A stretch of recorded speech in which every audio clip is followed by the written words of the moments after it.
శత్రువు తప్ప వారిలో ఎవరు కూడా నశించలేదు అంటాడు. కాబట్టి ఎవరు కూడా నశించడం అసాధ్యం. శత్రువు తప్ప ఎవరు కూడా నశించడం అసాధ్యం. కాబట్టి గర్భఫలము స్వాస్థ్యమును అనుగ్రహించి దేవుడు వదిలిపెట్టలేదు. దేవుడు ఏం చేయలేదు? వదిలిపెట్టలేదు.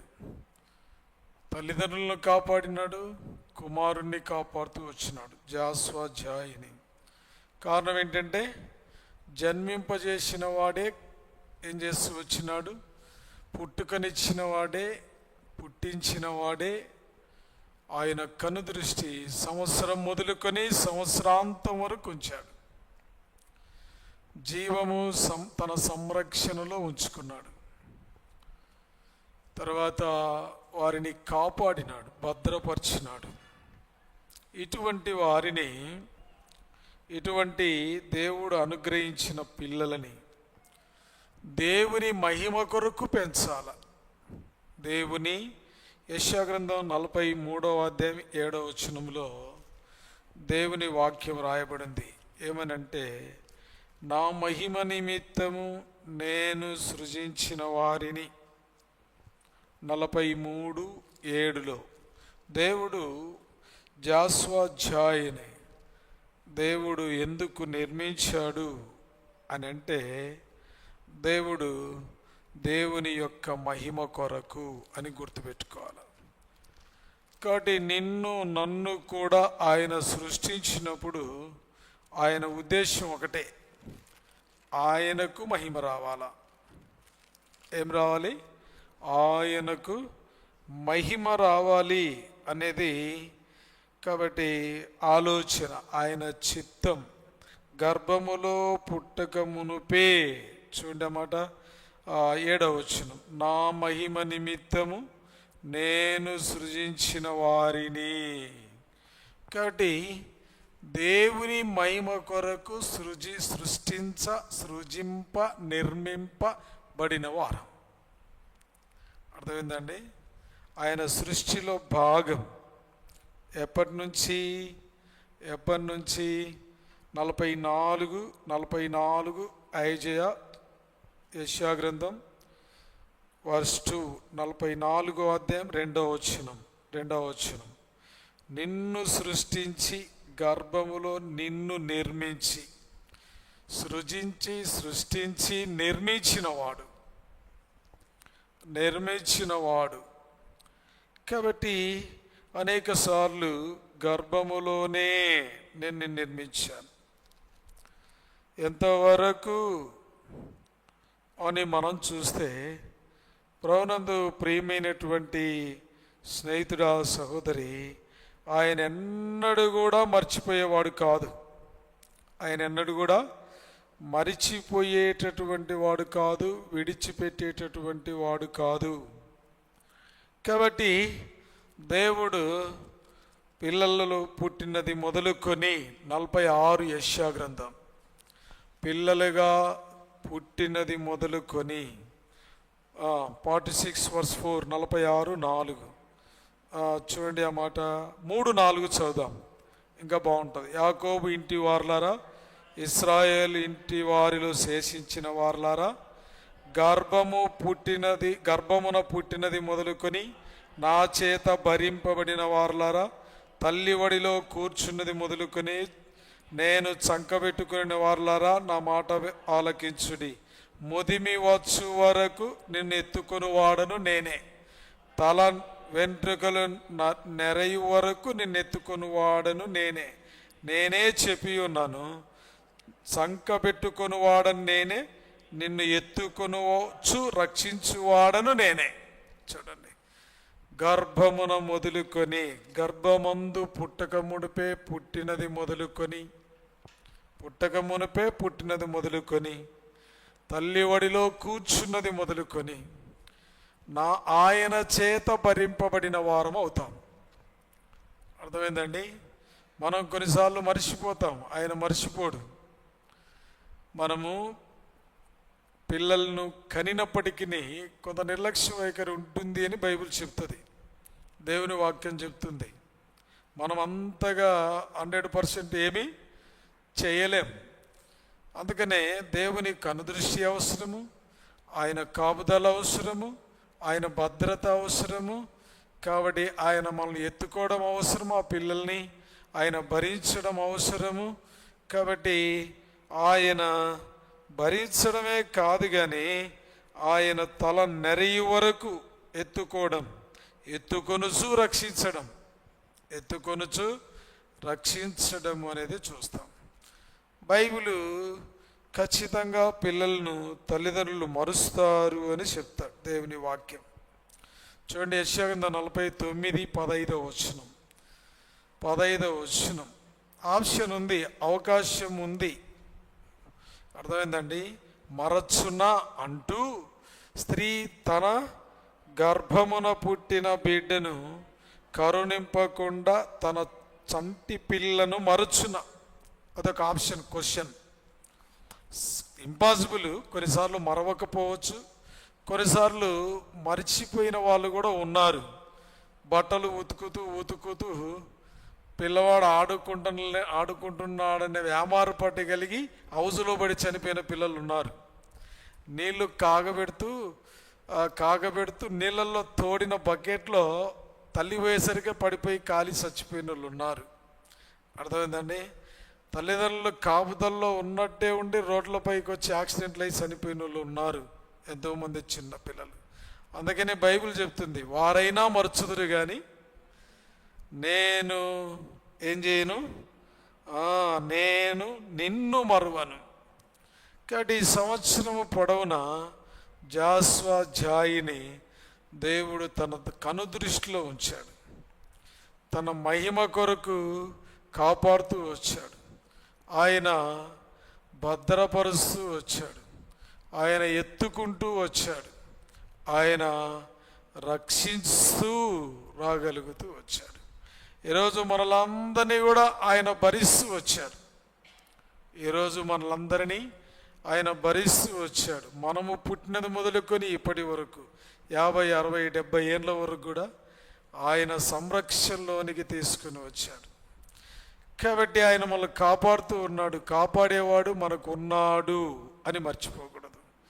కాబట్టి వివేకము కలిగి ఆయన సన్నిధిలో మనం రక్షించువాడను నేనే అంటాడు. ఎత్తుకొనుచు రక్షించువాడను, పాపము నుండి, శాపము నుండి, నిత్య నరకము, నిత్య నాశనము నుండి మనందరినీ ఆయన రక్షించాలి అన్నది ఆయన ఉద్దేశం. ఆయన రక్షించినప్పుడే మనము ఆయన మహిమలోనికి రాగలం. రక్షణ లేకుండా, పాప క్షమాపణ అనేది లేకుండా, మరి ఒప్పుకోలు లేకుండా, పశ్చాత్తాపము లేకుండా మనం ఆయన మహిమలోనికి రాలేం. అందుకనే మరి పాపమును ఒప్పుకోవాలా. పాపాన్ని ఏం చేయాలా? రక్షణ పొందిన పాపులు ఉంటారు, రక్షణ పొందని పాపులు ఉంటారు.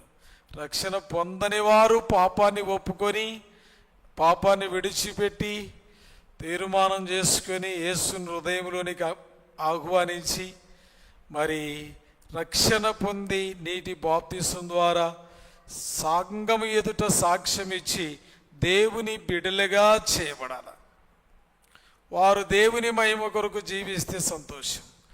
రక్షణ పొంది పాపిగా చేయబడడం, పాపిగా మారడం, కామ క్రోధ మోహ మదమత్సర్యముల చేత, వ్యామోహముల చేత, కనుదృష్టి చేత, ఆలోచనల చేత, ఊహల చేత, రకరకాల పరిస్థితుల చేత దుష్టత్వము సంభవించి రక్షణ ఆనందము కోల్పోయి దేవునికి దూరముగా జీవించేవారు. అర్థమైందండి? వారిని కూడా మనం పాపాన్ని మనం ఒప్పుకొని, దైవజనుడు భక్సింగ్ గారు ఎవ్రీడే ప్రభా ఈ దినం ఎప్పుడు, ఎక్కడ, ఏ సమయంలో తగినంతగా మరి నిన్ను మయంపరచలేకపోతూ వచ్చామో, సమయమే లేకపోతూ వచ్చానో, మరి చదవలంతగా బైబిల్ చదవలేకపోయి నీకు రకరకాలుగా ఎక్కడ పాపి, ఎక్కడ పాపం జొరబడిందో దయతో క్షమించు అనేవాడు అంట పెద్దలు చెప్పేవారు. కాబట్టి మనం క్షమాపణ అడుగుతూ రావాలి. ఆ క్షమాపణ అనేది పొందకపోతే క్షమాపణ పొందినా పనిష్మెంట్ ఉంటుంది, పొందకపోతే ఇంకా ఎక్కువ ఉంటుంది. అర్థమైందండి? అనేకమైన దెబ్బలు తగులును అంటాడు.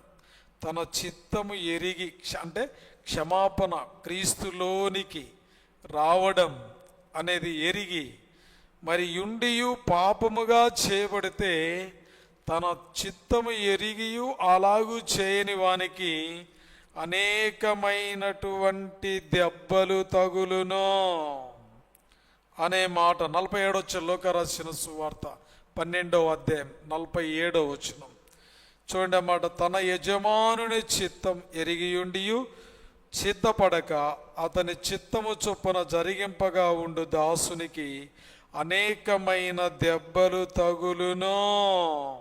తెలియక తగిలిన వానికి కొన్ని తగులుతాయంట. కింది వచనములో ఎరిగి పాపిగా దేవునికి విరోధముగా ఉండు వారికి అనేకమైన దెబ్బలు, కొన్నిసార్లు ప్రాణాపాయాలు కూడా రావచ్చు. నోటి దార తప్పిపోతాం. నోటి వ్యసనాలు ఏమంటారు? నోటి దూల అంటారు.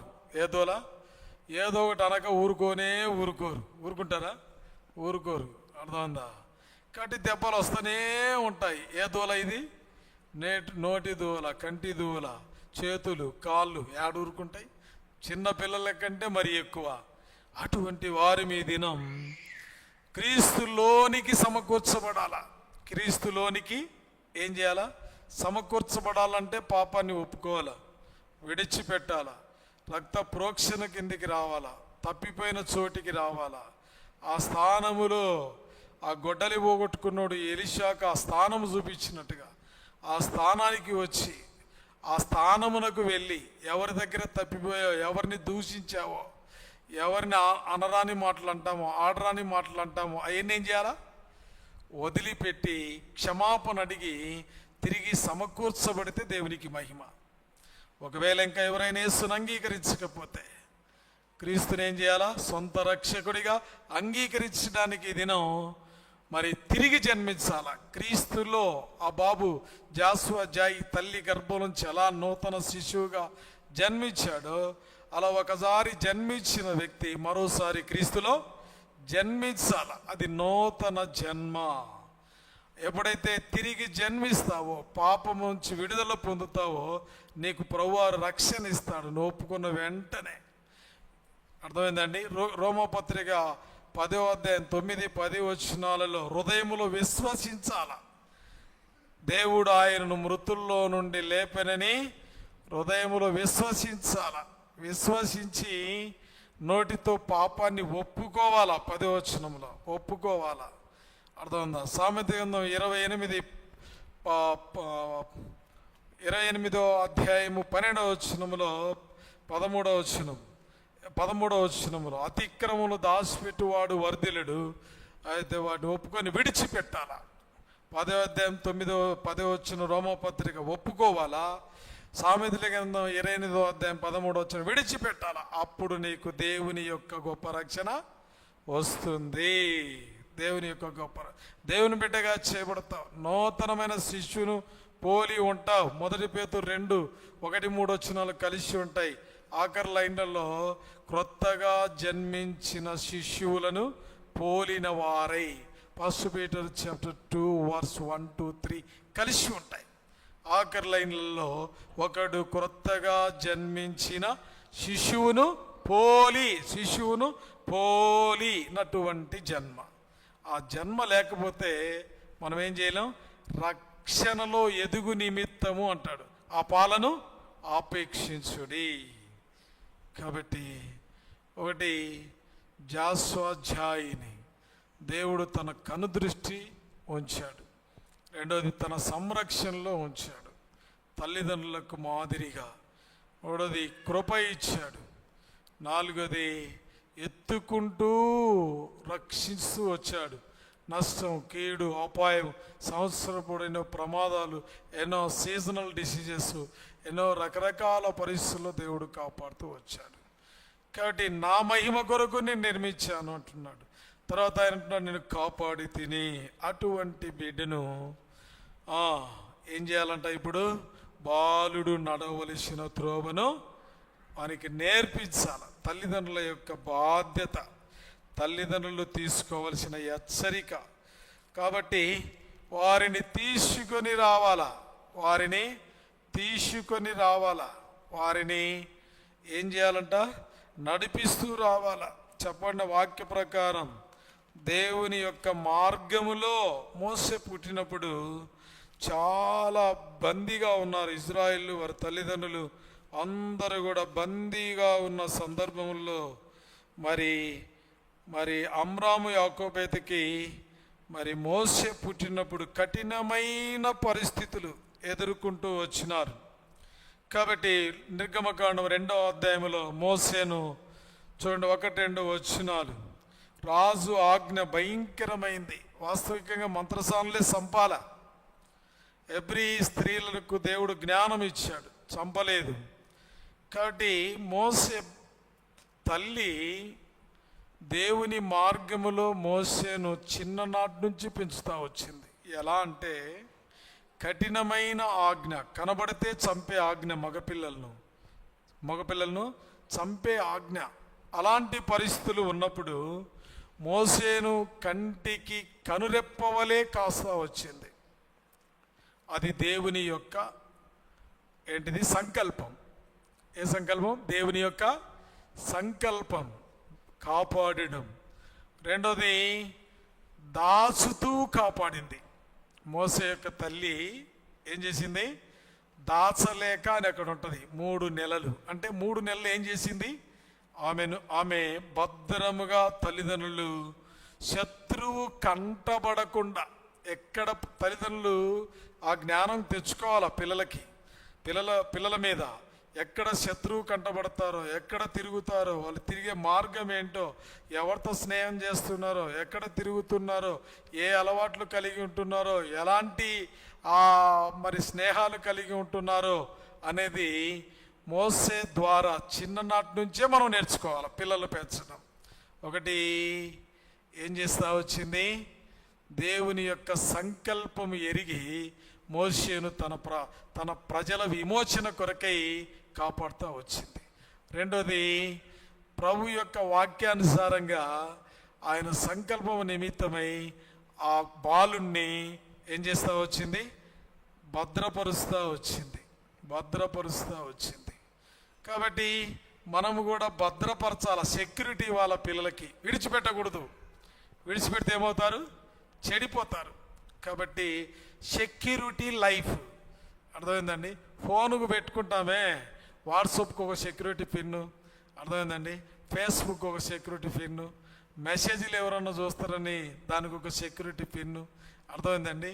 ఫోన్పేకు, గూగుల్ పేకు, నెట్ బ్యాంకింగ్కు కొన్ని పిన్నులు, అర్థమైందండి? మనం పెట్టుకుంటామే. ఇన్ని పెట్టుకుంటాం కానీ ఏడ డబ్బు దొంగిలిస్తారో అని. కానీ పిల్లలకు మాత్రం ఏమి ఇయ్యం. చూడండి, పిల్లలకు మాత్రం వాళ్ళు ఎప్పుడన్నా రాని మందిరానికి, వారు ఎప్పుడన్నా ఉండని, అసలు రాని రాకపోని, వచ్చినాక తిరగని, కింద తిరిగినా పైన తిరిగినా ఎక్కడ తిరిగినా ఏం చేయరు, ఏమి పట్టించుకోరు. అర్థమైందండి? అందుకనే బాలుడు నలవలసిన తోను వారికి నేర్పుతున్నారు. ఇప్పుడు ఆస్తులకు చేసిన ప్రొటెక్షన్, మరి స్థిరమైన ఆస్తి కంటే మించిన ఆస్తి. కుమారులు యెహోవా పిల్లలు దేవుడు అనుగ్రహించే స్వాస్థ్యానికి మనం సెక్యూరిటీ ఇయ్యం, లైఫ్ ఇయ్యం. దేవుని వాక్యం నేర్పించాం, ఆ భద్రత కలిగి ఉన్నాం, ఆ కాపుదల కలిగి ఉన్నాం. అర్థమైందండి? వాళ్ళు చెప్పినవి నమ్ముతాం. వేరే వాళ్ళు ఎవరన్నా మీ పిల్లలు ఇట్లా చేస్తున్నారని చెప్తే అవి నమ్మరు. ఏదన్నా కోపం వచ్చి ఒక దెబ్బ కొట్టినా వాళ్ళు చెప్పినవి నమ్ముతారు. ఎందుకు కొట్టింటాడో, నువ్వేం చేసింటో అనేవారు లేరు ఈ రోజులలో. ఉన్నారా? లేరు. నేర్పరు. అర్థమైందండి? అందుకని చాలామంది వదిలిపెడతాడు. మనకెందుకు, వాళ్ళ పిల్లలు చెడిపోతేనే లైన్లోకి వచ్చారు ఈ రోజులలో, ఎందుకు వచ్చిన బాధ అని. కాబట్టి మోసే అలా పెంచబడుతూ వచ్చినాడు, భద్రపరుస్తూ చివరికి దాచిపెట్టలేక ఏం చేస్తా వచ్చింది? తన భద్రత కొరకై ఒక తొట్టి చేపించింది, ఒక పెట్టె జమ్ముతో మట్టికి పూసింది. అన్నీ అందులో పెట్టి ఏటిలో వదిలిపెట్టింది. తన కుమార్తెను ఉంచింది సెక్యూరిటీగా, ఏం జరుగుతుందో చూడమని. మిరియామును ఉంచింది. ఎవరిని ఉంచింది? మిరియామును. మనం కూడా మన పిల్లల వెనకాల ఒక పెద్ద వయస్సు కలిగిన, నీలో ఉన్న పెద్దవారు, భయభక్తులు కలిగిన ఒకరిని పెంచింటే వారు ఒక సెక్యూరిటీగా వాళ్ళని ఉంచాలి. ఎక్కడికి తీసుకెళ్ళినా. మోసే అక్క మోసేను కాపాడింది. మోసే అక్క మోసేను ఏం చేసింది? నా తమ్ముడికి ఏమవుతుందో. తల్లి పాత్ర కంటే అక్క పాత్ర ఆ నైలు నది ఒడ్డున ఏం చేస్తా వచ్చింది? కాపాడుతా చూస్తా వచ్చింది. అందులో ఎవరు వచ్చారు? రాజకుమార్తెలు నైలు నదిలో స్నానం చేయడం ఆనవాయితీ ఐగుప్తుల్లో. అప్పుడు అక్కడ ఏడుపులు వినబడతా ఉన్నాయి. ఎవరు వినబడుతున్నాయి? ఏడుపులు. నేను అనుకుంటున్నాను అది ప్రార్థన. ఎందుకంటున్నానంటే హగరు ఆ పిల్లవాడిని అక్కడ పడవేసినప్పుడు ఆ చెట్ల కింద పొదక దగ్గర మరి దేవుడు దూత ఒక మాట అనింది, ఆ పిల్లవాడు ఉన్న చోట దేవుడు ఉన్నాడు, ఆ పిల్లవాని మొర దేవుడు విన్నాడు. ఆ చిన్న వయసులోనే ఆ కేకల రూపంలో మోసే చేసిన ప్రార్థన రాజు ఆజ్ఞ ఇచ్చిందంటే ఫరో కుమార్తె కూడా ఏం చేయట్లా, ఆజ్ఞకు లోబడి వీడు ఐగుప్తులో ఒక పిల్లవాడు, ఖచ్చితంగా ఎబ్రీలో ఒక పిల్లవాడు ఏదైనా సంపవలసిందని తీర్మానం చేయవలసిందే ఫరో కుమార్తె. కానీ ఆ పిల్లవాని మొర దేవుడు విన్నాడు కనుక ఫరో యొక్క కుమార్తె మనసు చేంజ్ అయింది, దేవుడు మార్చాడు. వెంటనే క్యాచ్ చేసింది మిరియాం. అర్థమైందండి? మన ఇంట్లో పుట్టిన ఆడపిల్లలు సూజి రమ్మంటే తగలెట్టేటట్టున్నారు. మిరియాం ఏం చేసింది? క్యాచ్ చేసింది పాయింట్. అర్థమైందండి? ఆ రాణి అంటే రాజకుమార్తెతో మాట్లాడే ధైర్యం ఒక చిన్న పాపకి, బాగా గుర్తుపెట్టుకోండి. అర్థమైందండి?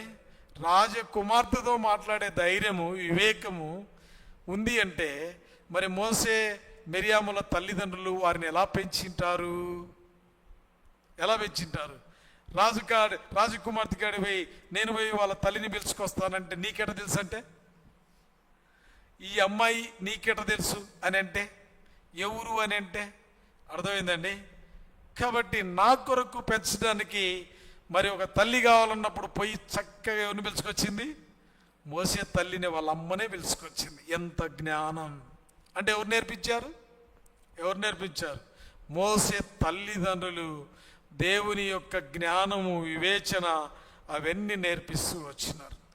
కాబట్టి తల్లి 3 నెలలు నేర్పించింది, అక్క భద్రత తల్లి కంటే ఎక్కువగా కల్పించింది.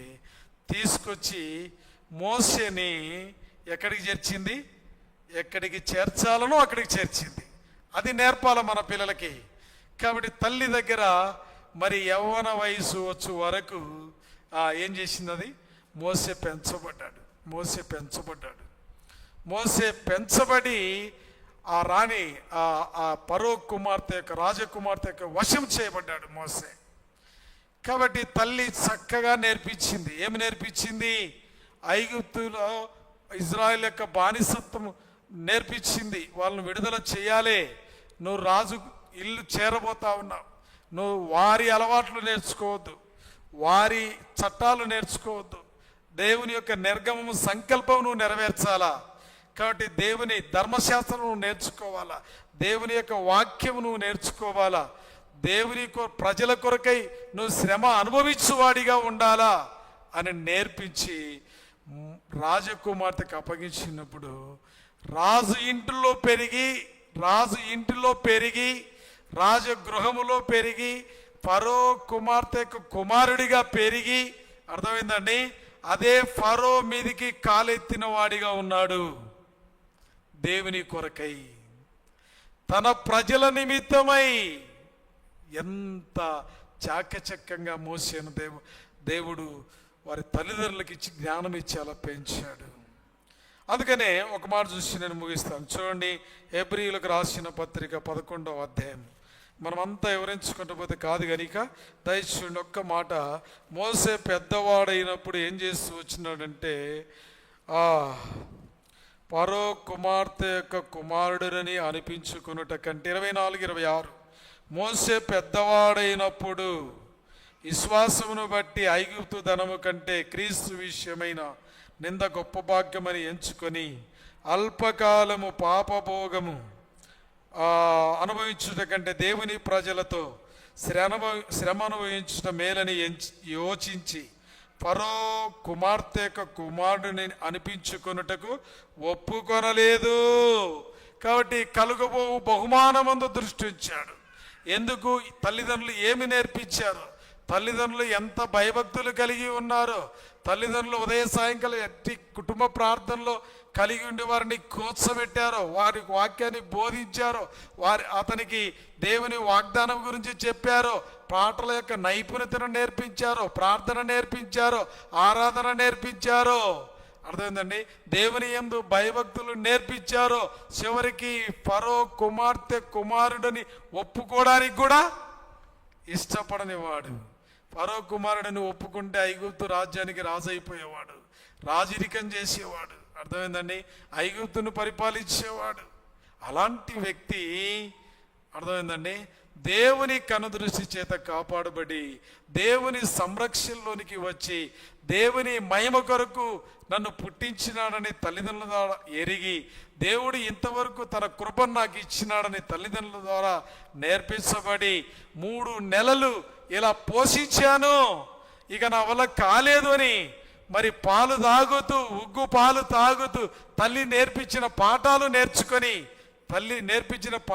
నేర్చుకొని దేవుని యందు భయభక్తులు నేర్చుకొని, ఆరాధన నేర్చుకొని, చిన్ననాటి నుంచి ప్రార్థన నేర్చుకొని, ఆ నైల్ నదిలో పెట్టిన కేకలను, అనుభవాన్ని, మిరియాము ఎలా మోసేను కాపాడుతొచ్చిందో మరి మోసేకు తెలియచేయబడి ఐగుప్తు దేశానికి ఫరో కుమార్తెకు అప్పగించబడినప్పుడు, తాను పెద్దవాడైనప్పుడు దేవుని ప్రజలతోనే శ్రమ అనుభవిస్తానన్నాడు, దేవుని ప్రజలతోనే కలిసి జీవిస్తానన్నాడు, దేవుని ప్రజలతోనే దాసునిగా ఉండి పోరాడతానన్నాడు, దేవుని ప్రజలతో నేను కలిసి నడుస్తానన్నాడు, దేవుని ప్రజల కొరకే హింసపడతానన్నాడు, దేవుడు ఇచ్చే బహుమానం మీద నేను దృష్టి పెడతానన్నాడు.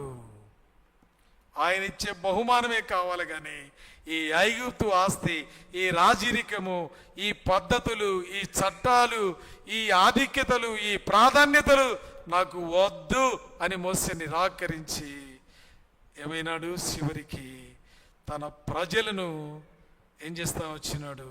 మోసే ఐగుప్తు దేశంలో ఏ రాజు ఇంట్లో పెరిగాడో, ఏ దేశంలో పెరిగాడో అదే దేశముతో, అదే రాజుతో పోరాటం చేసి 11 అద్భుతాలు, 11 చివరిగా తొలి కుమారుడు చనిపోవడం, తొలి సంతతి.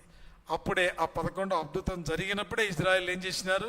రామశిస్ అనే ప్రాంతం నుంచి విడుదల పొందుతూ వచ్చినారు. కాబట్టి ప్రియులారా, మన పిల్లలను అలాగూ మనము పెంచితే దేవుని కొరకు ఒక సాధనములుగా, దేవుని కొరకు ఒక ఆయుధములుగా, ఆయన ఏమి విద్యాభ్యసింపజేయొద్దనలేదు, ఆయనేమి ఉద్యోగం చేయొద్దనలేదు. ఆయన ఏర్పాటు ఉంటే ఆయనేమి లోకంలో ఏ పని చేయొద్దని ఆయన అనలేదు. దేవుని కొరకు జీవించడం ఆయన ఏర్పాటు ఉంటే ఏ సాధనమునగైనా ఆయన వాడుకోవచ్చు, ఆయన ఇష్టం ఆడుకోవచ్చు. ఐగుప్తులో ఒక గొప్ప వాడిగా, ఇజ్రాయిల్లకి, ఐగుప్తులకి, ఫరో రాజుకి ఒక గొప్ప నాయకుడిగా మోసే తల్లిదండ్రులు అయ్యేటట్లు పెంచుతూ వచ్చినారు. దేవుని పక్షంగా మోసేను చూస్తేనే ఏమయ్యేది? పసి పిల్లలు కూడా ఐగుప్తులో పాలు తాగేవారు కాదు. కాబట్టి మోసే అందరి దృష్టికి గొప్పవాడయ్యాడు. దేవుడు అతన్ని గొప్ప చేస్తూ వచ్చినాడు, గొప్పగా వాడుకున్నాడు. ఈరోజు నీ పిల్లల్ని కూడా అలాగే జాయిని కూడా, మన పిల్లలందరినీ కూడా అలాగూ మనం పెంచితే దేవుడు మనల్ని ఏం చేస్తాడు? మన పిల్లల్ని చక్కగా వాడుకుంటాడు, చక్కగా ఉన్నతమైన స్థాయికి తీసుకెళ్తాడు. ఒక గొప్ప నాయకులుగా చేయొచ్చు, ప్రవక్తలుగా చేయొచ్చు, సేవకులుగా చేయొచ్చు, సువార్థికులుగా చేయొచ్చు, కలెక్టర్లుగా చేయొచ్చు, జడ్జీలుగా చేయొచ్చు. లోకంలో ఏ ఆధిక్యతలు అనుగ్రహించైన దేవుడు తన పని చేయించుకోగలడు. అలాగూ ప్రభు మనకు సహాయం చేయనుగాక. ప్రార్థన చేసుకుందాం.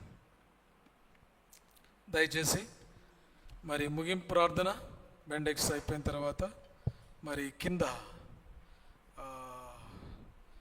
మందిరం ముందు మరి స్టేజ్ చేశారు, అక్కడ కేక్ కటింగ్ ఉంటుంది. మరి ఏమంటారు, ఓట్ ఆఫ్ థ్యాంక్స్ ఇచ్చిన తర్వాత మరి భోజనం చేసేవారు భోజనం చేస్తారు, కలుసుకునేవారు కలుస్తూ ఉంటారు.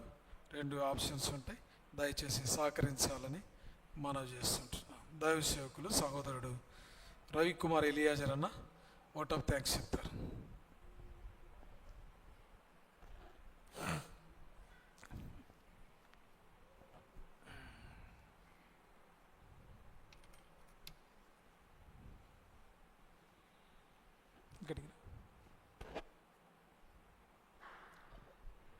యేసుక్రీస్తు ప్రభు నామంలో వచ్చిన వారందరికీ ప్రైజ్ ది లార్డ్. సంఘంలో అనౌన్స్మెంట్ చేసిన ప్రకారము తర్వాత మీకు అందరికీ బంధువులు చెప్తూ వచ్చినారు, మా అత్త అలాగే అన్నవాళ్ళు. సో మా ఆహ్వానాన్ని మన్నించి వచ్చిన మీ అందరికీ కూడా కృతజ్ఞతలు.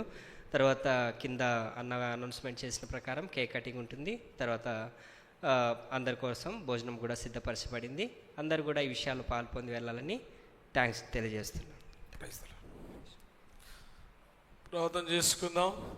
మా ప్రియ పల్లు తండ్రి, స్తోత్రాలు కృతజ్ఞతలు వందనాలు చెల్లిస్తూ ఉన్నాం. నీ ప్రియ కుమారుడు మా రక్షణ యేసు ప్రభు శ్రేష్టమైన నామమున శాల్యమును బట్టి స్తోత్రం.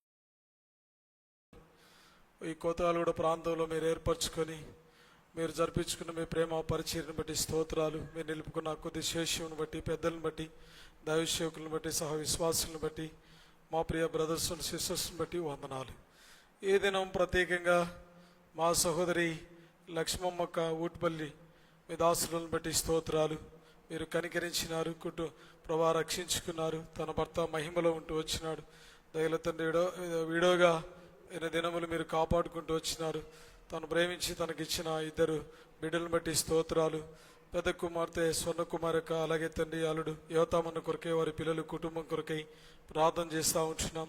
అలాగే తండ్రి ప్రభా 2వ కుమార్తె శాంతి కుమారి సహోదరి, అలాగే తండ్రి ప్రభా మరి దైవసేవకుడు మరి రవికుమారు ఎలియాజర్ను కొరకై ప్రార్థన చేస్తుంటున్నాం. నీ బిడ్డలను ప్రేమించినారు ప్రభా, రక్షించుకున్నారు, కుటుంబంగా చేసినారు. కర్ణాటక ప్రాంతంలో నీ సేవ నిమిత్తమే మీరు నిలబెట్టుకుంటూ వచ్చినారు. వారి దాంపత్యాన్ని మీరు ఆశీర్వదించి మీరు అనుగ్రహించిన ప్రథమ కుమారుని బట్టి స్తోత్రాలు. గర్భఫలం దీవించారు. దయగల తండ్రి స్తోత్రాలు చెల్లిస్తున్నాం. జాస్వా జాయ్ అనే నామకరణం చేయట్లో సహాయపడుతూ వచ్చినావు, అందుకై స్తుతిస్తున్నాం. తనను ప్రభా మరి సంవత్సరం అంతా మీరు కాపాడారు, మీ సంరక్షణలో ఉంచారు, భద్రతలో ఉంచారు ప్రభా. మీరు పోషిస్తూ వచ్చారు, ఎత్తుకుంటూ వచ్చారు, రక్షిస్తూ వచ్చినారు ప్రభా. మరి నీ మార్గంలో ఏ విధంగా పెంచాలో మోషేను చూపిస్తూ వచ్చినారు. మోషే తల్లిదండ్రులు ఏ విధంగా మోషేను పెంచుతూ వచ్చినారో, మిరియాం ఎలాగ సహకరించిందో ప్రభా మీరు చూపించారు ప్రభా. తను పెద్దవాడైనప్పుడు ఏ విధంగా తన ప్రజల కొరకై, దేవుని కొరకై నిలబడుతూ వచ్చాడో అట్టి వాడగినట్లుగా జాస్వా జాయిని తల్లిదండ్రులు పెంచినట్లుగా మీరు సహాయం చేయండి. కుమారులకు పెరిగినట్లుగా సహాయం చేయండి ప్రభా. ఈ కూటికి నిమిత్తమై ఆహ్వానించబడిన సంఘము, పెద్దలు, విశ్వాసులు, దైవసేవకులు మరి ప్రభా కర్ణాటక నుంచి, అలాగే తండ్రి కడప నుండి, అలాగే తండ్రి మరి రక్ష సంబంధికులు, బంధువులు, రాగిలిన వారందరిని బట్టి కూడా స్తోత్రాలు కృతజ్ఞతలు చెల్లిస్తూ ప్రభా ఈ సందర్భం ఆధారం చేసుకునే వాక్యాన్ని మీరు దీవించి ఫలింపులోకి తీసుకురమ్మని కోట్ల కొలది వందనాలు చెల్లిస్తూ మిగిలిన సంఘం ఆశీర్వాదకరంగా చేయమని ప్రభా మా సంఘాన్ని దీవించమని యేసు ప్రభు సర్వశక్తి గల నామమున స్తుతించి ప్రార్థించి అడిగి వేడుకుంటున్నాం మా తండ్రి, ఆమేన్. మన తండ్రి అయిన దేవుని యొక్క ప్రేమ, మన తండ్రి యొక్క దేవుని యొక్క ప్రేమ, యేసు ప్రభు యొక్క కృప, పరిశుద్ధాత్మ దేవుని యొక్క అన్యోన్య సహవాసం చేరువచ్చిన మనకు, సకల పరిశుద్ధులకు, మరి జాస్వా జాయికి, అలాగే తల్లిదండ్రులకి ఇప్పుడు ఎల్లప్పుడూ సదాకాలం తోడైండి నడిపించి కాపాడును గాక. ఆమేన్.